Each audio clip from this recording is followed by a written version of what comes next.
日本的服装品牌优衣库啊，最近在中国市场遇到了麻烦啊。上个星期呢，中国的互联网掀起了一轮对优衣库的抵制浪潮。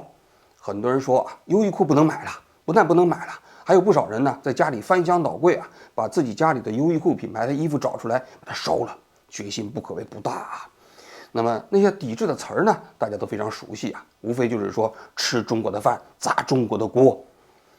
事情的原委到底是怎么回事呢？是因为11月28号BBC 的记者采访了优衣库的总裁刘景正。またそのザラを抜いて世界一になるという夢、現役の間に達成できるとお考えでしょうか。まあ達成したいなっていうふうに思ってますし、達成しないといけないんじゃないかなというふうに思ってます。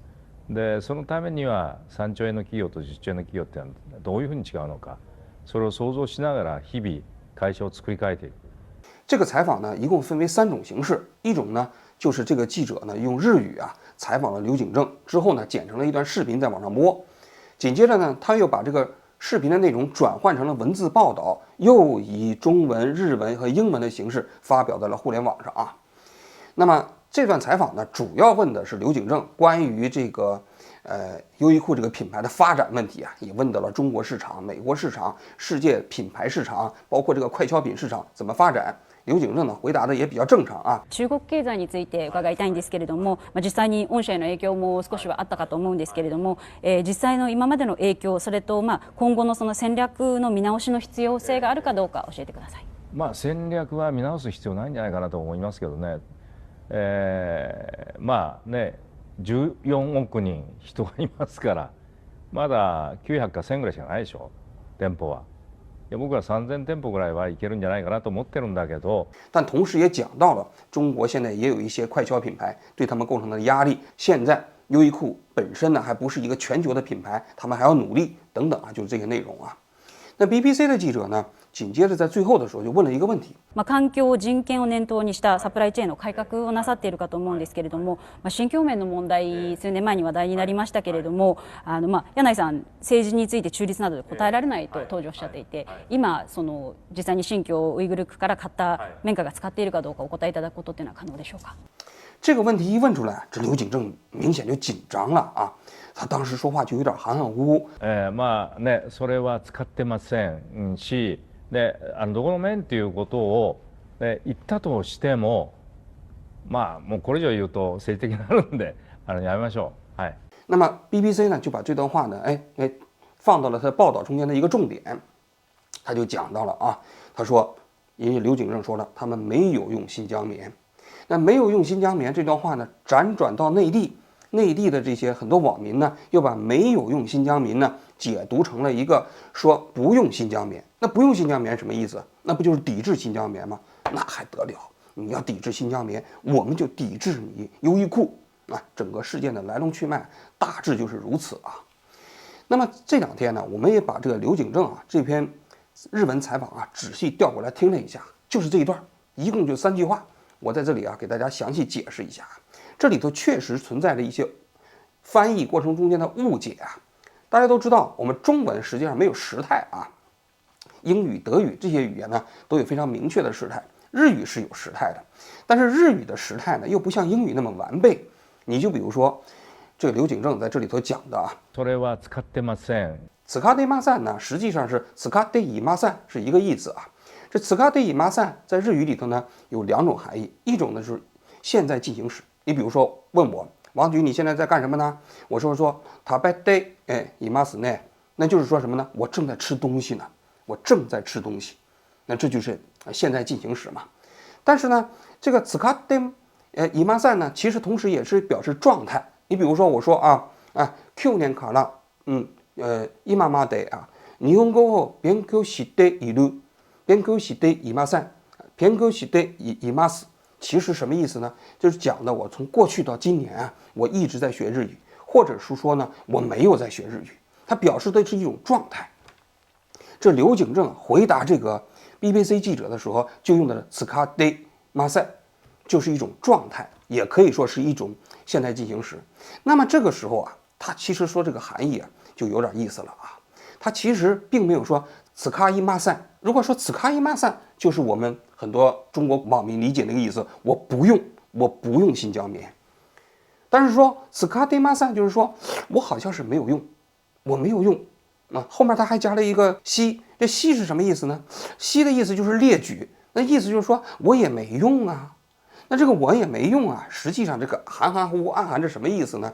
就是说啊，我可能过去用了，但是我现在可能没有用。这个问题啊，你就不要深究了，你深究的话就变成了一个政治问题了，这就没意思了，对不对？所以那个 BBC 记者也没有接着问啊。但是 BBC 这个报道呢，后来呢，他就引述了一个所谓的一个是战略研究中心的人就讲，他说没有一家大企业可以在中美之间啊保持中立，你必须要选边站。他说刘景正的这个回答呢，表明他更靠近了美国的立场，这 BBC 在他的报道里讲的啊。但是 BBC 这个报道，我个人觉得解读多多少少有点问题，因为我读刘景正的这个采访啊，我感觉他就是求生欲满满。什么意思呢？就是中国和美国啊，我都得罪不起。那么呢，你们说不让用新疆棉了，我呢，我现在稀里糊涂的我也不用了。但这事儿呢，你别说出来，说出来我不就得罪中国了吗？对不对？我要用的话，不就得罪美国了吗？所以呢，我理解刘景正他其实是不想在这个问题上选边站。这里我还给大家补充一个背景啊。2020年啊，美国宣布抵制新疆棉的法案的时候啊，这刘景正明确的接受采访的就是说，我们优衣库保持中立，我们不选边站，就前情就有这么一个背景在里面。所以你可以理解刘景正在整个新疆棉问题上，他不想发表立场，不想发表他的一个选边站的言论。但是 BBC 的这篇报道呢，把它解读成了这个意思啊，所以中国网民又说成了刘景正你就是不用新疆棉，那不就抵制吗？所以整个事情的来龙去脉大致就是如此吧。这里头呢，我们就要讲一个背景了，就是关于新疆棉啊，抵制新疆棉的这个背景啊。事情的原委啊，最早是怎么回事呢？就是2019年，澳大利亚有一个媒体就调查报道，说啊，西方有一个这个比较著名的这个纺织企业啊，它在进行自己供应链的调查，因为西方很多企业啊，在这个社会责任感方面呢，确实是要求比较高啊，就不光你的产品本身要符合西方的劳动法，也要符合你的社会责任和道德责任。这道德责任呢，不仅仅局限于你自己的工厂，还要延伸到产业链。所以他们在中国啊，调查自己的产业链是不是符合企业的这个社会道德，于是就在新疆调查了一家纺织厂，这家纺织厂名叫利泰。调查这家纺织厂的时候呢，他就发现这家纺织厂啊，旁边6公里就有一个这个学习营。学习营大家都知道，就是新疆共产党啊给这个维吾尔族人办的一些这个学习营嘛，你不老实的话就给你放进去了，然后就关到里头了啊。于是这家国际知名企业就认为你这利泰啊，你就有嫌疑。为什么呢？那学习营离你这么近，那学习营里头大家都知道有那强迫劳动啊。那强迫劳动的话，那你这家纺织工厂又跟这家学习营这么近，所以他们就认为你这个纺织品工厂不能排除这个嫌疑。于是呢，就宣布利泰就不再是他这个供应链上的一个采购商了啊。那么澳大利亚当时就做了这么一个报道，这个报道过程中间也就讲了，就是中国在新疆里头可能的确存在着很大程度的强迫劳动，逻辑基本上是这样的啊，就是说新疆有学习营，学习营就是共产党要强迫这些维吾尔族人把他们关押进去啊，搞这种集中学习，甚至侵害他们人权的嘛。学习营里头也有一些工厂，甚至一些强迫劳动，所以呢，新疆又有产了那么多棉花，说这里头很大程度上你棉花就有问题，基本上是这么一个逻辑体系啊。那么紧接着在2020年的3月1号，澳大利亚有一个非政府组织就公布了一个调查报告，说这个调查报告中呢，就讲到了新疆的强迫劳动问题。这新疆强迫劳动问题，除了讲新疆本地的强迫劳动，还讲到了中共啊把很多维吾尔族人呢弄到全国各地去强迫劳动。你比如说，他就调查了在青岛有一家代工企业是为耐克公司做代工的，说一年能产700双耐克鞋。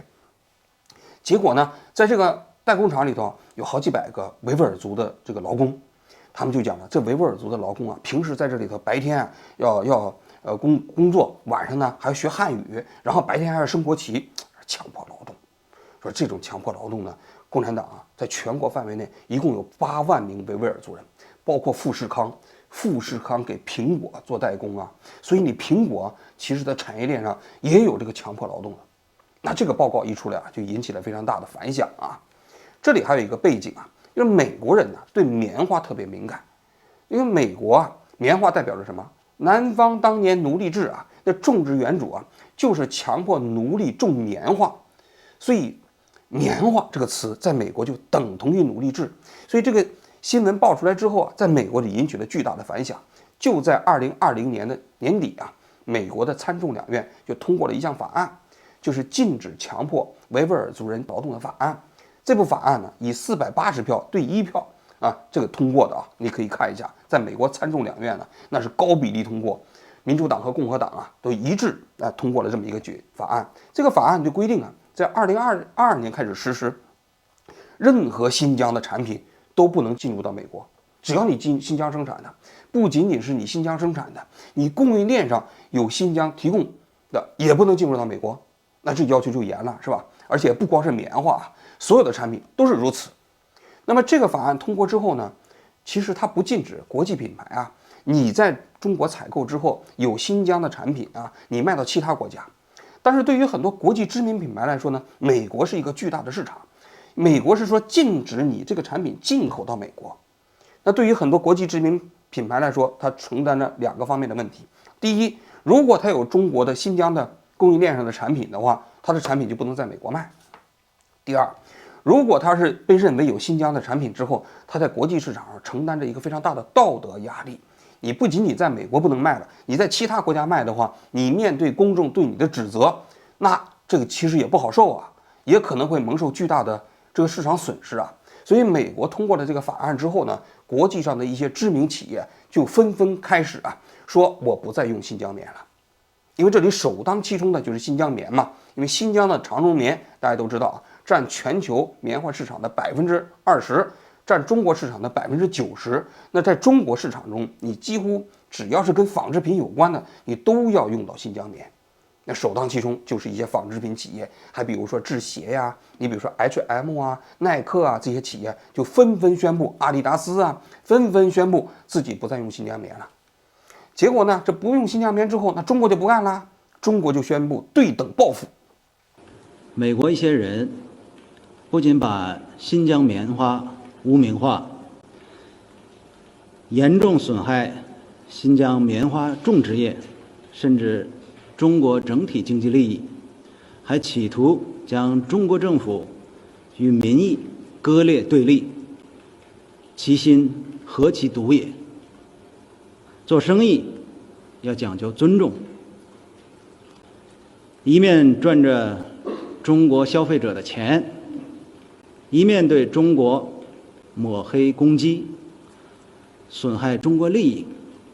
用一句俗话说，吃着中国的饭，还砸着中国的锅，天下哪有这样的美事儿？而中国的网民呢，也开始抵制这些产品啊。中国的那些艺人呢，开始纷纷跟这些产品进行解约，比如阿迪啊、什么耐克啊，就中国那些艺人呢，不跟他们合作了。所以当时啊，是一场大乱斗啊，互相脱钩啊。这几年关于外国的这些品牌在中国市场屡屡被中国的这个网民所抵制啊，这个消息大家都看的这个有点见怪不怪了，基本上就是这么一个过程啊。当然这里头呢，说句心里话，要想彻底摆脱新疆棉，其实也挺难的。你比如说阿迪达斯啊，阿迪当时就宣布自己不用新疆棉了嘛。但是他这个产品在德国的时候，德国人呢也很认真呢。德国有一家实验室就把阿迪的那个 T 恤衫拿来做同位素检测，德国人还是严谨呐。一检测发现阿迪啊，你的 T 恤衫里头有新疆棉，你说你没有新疆棉了，你就是有新疆棉。因为2020年呢，世界这个叫良好棉花协会就宣布抵制新疆棉嘛。但是你阿迪呢，通过了这个认证，通过认证之后也没用啊，发现你这里还是有新疆棉呢。阿迪就出来说了，他说反正我们通过认证了。所以你看到这其实也是一笔糊涂账。就在2020年的时候，这刘景正他因为是优衣库啊，优衣库的老板，优衣库大家都知道，现在在国际上是一个非常著名的快消品牌啊。我自己就经常用优衣库啊，我那个 T 恤衫，包括那个就是这个我的羽绒服都是优衣库买的，$20一件的，很便宜啊。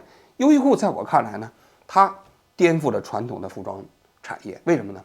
就是一方面它设计的还比较时尚、耐用、宽松，但同时呢，它又没有品牌溢价，非常便宜。所以啊，这些年在国际市场上发展非常快啊。但它呢，在中国呢也是非常重要的制造中心。据说啊，它80%的产品是在中国制造的。那你想想，中国对它来说，这个市场是非常非常重要啊。虽然说它的利润呢不如日本市场，也不如美国市场，但是制造主要是在中国市场。这些年啊，虽然它也想往越南转移啊，但毕竟在中国现在它的制造中心的地位是难以改变的。所以刘景正当时啊，在美国宣布要抵制这个新疆棉的时候，他就说了，他说我们保持中立这个问题。而且他在接受媒体采访的时候，他还说美国就是想让日本选边站，想让我们这些企业选边站，我们不会上这个当的。所以你可以看到了吗？刘景正其实不愿意掺和到啊，就是整个这样的一个事件过程中啊。但是没想到，这 BBC 记者这次一提问，他不想掺和这件事情，也被动的参与到这个事件里头来了啊。在中国还是引起了一场抵制狂潮。那12月2号的时候，我看到日经中文网就发表了一篇文章，这篇文章挺有意思的。其实刘景正不是在这个时间点接受的日经中文网的采访，是今年上半年接受的。但是呢，日经中文网又专门把它发出来了。这意思是什么呢？刘景正说了，去中国化不现实，就是说，我们在中国还是看好中国市场，还是要在中国进行生产啊，等等这个因素啊，其实还是变相的表达了自己对这件事情的看法啊。与此同时呢，在中国呢也发生了一些微妙的变化。因为过去啊，这些中国的网民抵制国际品牌的时候，那这个外交部的新闻发言人那都是火上浇油啊。但是这一次呢，毛明的回答呢就比较温和了。新疆地区的棉花是世界上最好的棉花之一，我们希望有关企业能够排除政治压力和不良干扰，独立自主，做出符合自身利益的商业决策。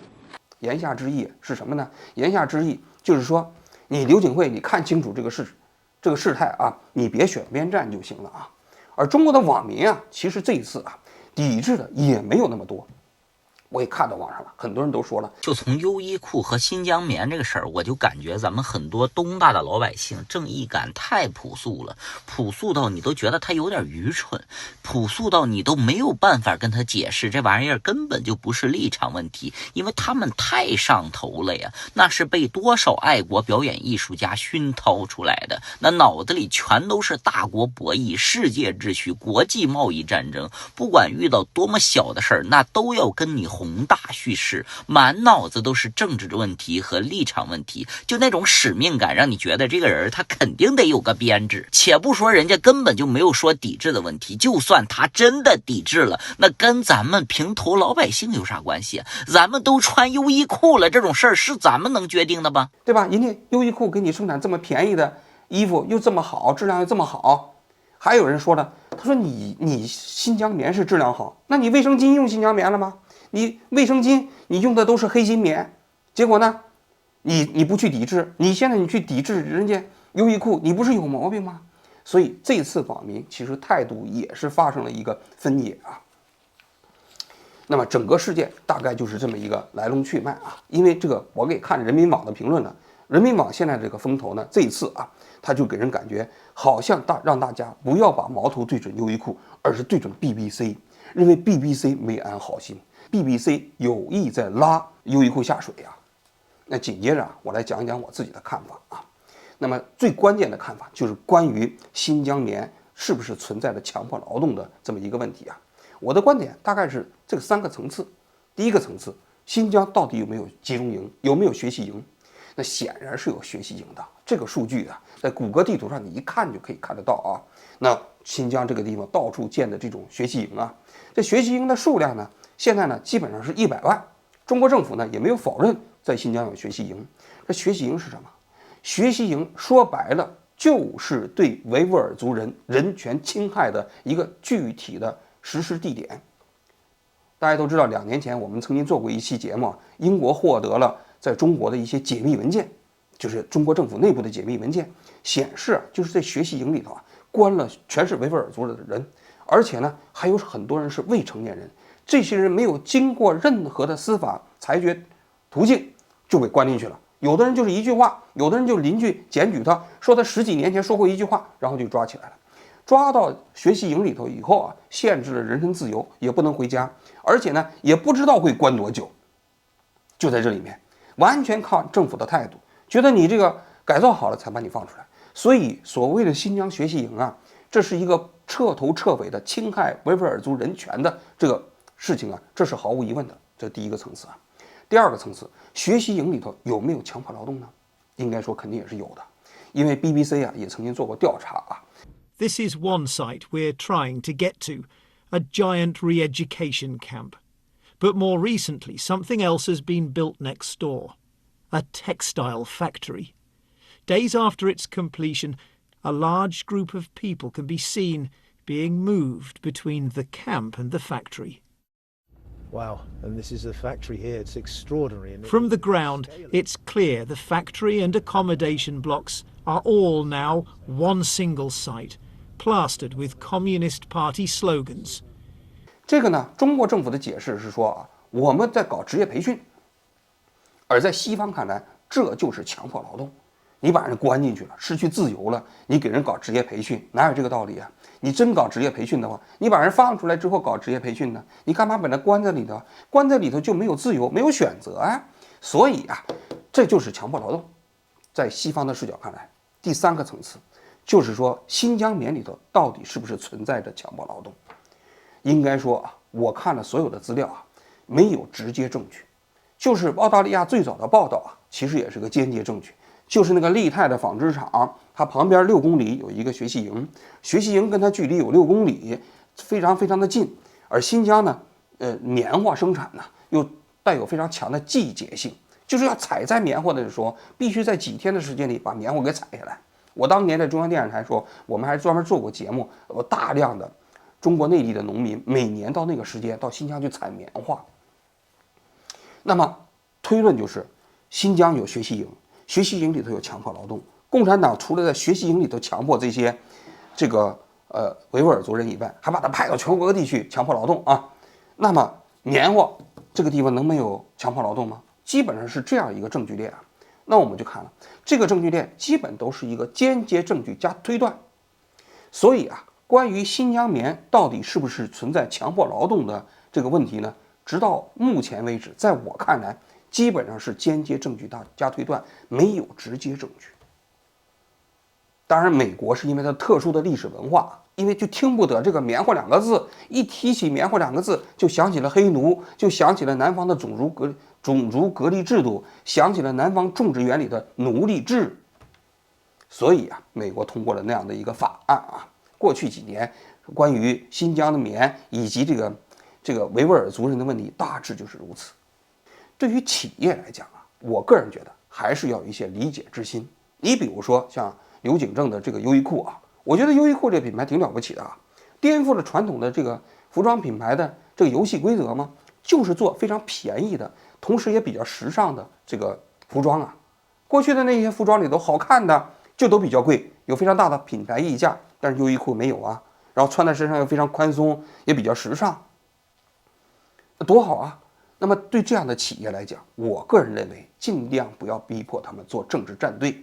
这个不要逼迫他做政治站队2个方面，一方面啊，我觉得中国政府不要逼他们做政治站队；另外一方面呢，其他西方国家也尽量不要让优衣库这样的企业做政治站队。这刘景惠啊曾经说过一段话，他说日本呢，我们是在夹缝中求生存，中美之间2大国进行对立啊，夹缝之间生存不容易啊。谁也得罪不起啊！中国得罪不起是我们的生产中心，美国得罪不起那是西方社会的霸主领袖，美国市场也非常大，所以他在小心翼翼地维持平衡。所以我个人觉得，对这样的企业要多一分理解。你想消费优衣库，你就消费优衣库；你不想消费，你就不消费了。不要啊，在对这些企业赋予那么高的其实政治方面的立场含义，这一个方面。第二点，对于我们普通人来说啊，尽量不要把我们的生活过分的政治化。你穿个衣服你就穿个衣服了，你天天想着要抵制这个抵制那个，干嘛呢？我个人觉得，那有的网友说的对，你其实都穿优衣库了，你操哪门子心呢？对不对？操哪门子那么多什么大国复兴啊，中国民族自信呢？然后这个帝国主义亡我，自信不死啊？你想那么多宏观的那问题干嘛呀？你真失业的时候谁管你呀？你真用那个黑心棉做的卫生巾的时候，咋没人管你了呢？所以对于消费品来说，你更多的应该关心的是什么？这个消费品本身是不是质量合格，是不是能满足你的需要？除此之外，其他的附加的政治含义啊，在我看来没有太大的必要。你就比如我来讲吧，我就用优衣库，我就不抵制优衣库。对于新疆棉呢，我说句心里话，我也没什么感觉。为什么呢？一方面，就我讲的，没有什么直接证据，我也不抵制新疆棉。另外一方面呢，新疆有那么多棉农，呢，他们的生产呢、生活呢也需要照顾啊。所以啊，在我看来啊，没有必要抵制这些东西。所以我的观点就是，优衣库我照穿，新疆棉的东西它有，我也照用。这就是我在优衣库问题的态度啊。我也希望中国国内的很多网民呢，别一听到什么的一刺激啊，就鸡血上头，就要去抵制什么这个抵制那个啊，真的没有大必要。过好自己的日子，看好自己消费品供应链的质量，比什么都重要。最后啊，我还要讲一下我对新疆问题的立场啊。我对中共啊在新疆搞学习营这件事情啊是完全不赞成的，甚至表达强烈的抗议。为什么来讲呢？你新疆不管是有1000万个理由，说什么有反恐啊、暴乱呐、有这个袭击啊，你以牺牲100万人自由为代价去解决这个问题，这都是对这100万人呢人权的粗暴的践踏。新疆的问题要解决啊，你必须是在保障各个民族人权基本的基础上去解决。你现在把这100万人都关起来了，新疆市好像没有暴力恐怖袭击了，但是这种所谓的稳定本身呢，它是不符合现代精神的。很多中国人呢，因为在国内呢不能讨论新疆问题，你仅仅看到了这西方国家对新疆问题的愤慨，但是没有看到中共对新疆的少数民族的压迫。那我个人觉得，这个其实呢，也是现在这种情绪对立的一个非常重要的原因，而这个原因的责任呢，就是中共政府。西方的媒体啊，到想去新疆去采访，那是不可能的；中国的媒体到新疆去采访也是不可能的。所以，关于新疆问题啊，有的时候扑朔迷离，看不清楚啊。要说首要的责任者也是中共。当然了，至于这个问题是不是要延伸到一定要去抵制新疆棉，那在我看来，那我觉得这个问题是可以讨论的。至少我本人，我选择不抵制新疆棉。有人愿意抵制新疆棉，那是他们的自由。但是作为一个消费者来讲，我认为这个问题上升到这个程度没有太大必要。好了，我今天就讲到这里，谢谢大家。まあね、それは使ってませんし、で、どこの面っていうことを言ったとしても、まあもうこれ以上言うと政治的になるんで、やめましょう。はい。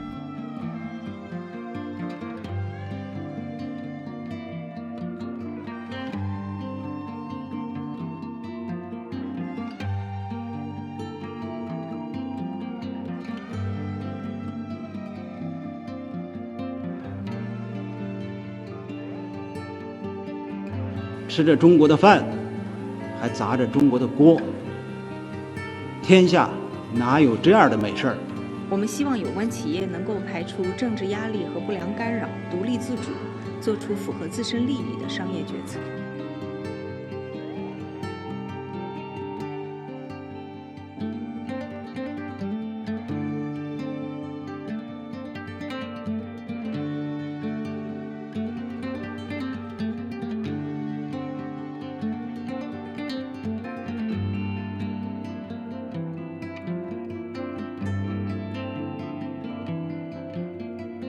且不说人家根本就没有说抵制的问题，就算他真的抵制了，那跟咱们平头老百姓有啥关系啊？咱们都穿优衣库了，这种事儿是咱们能决定的吗？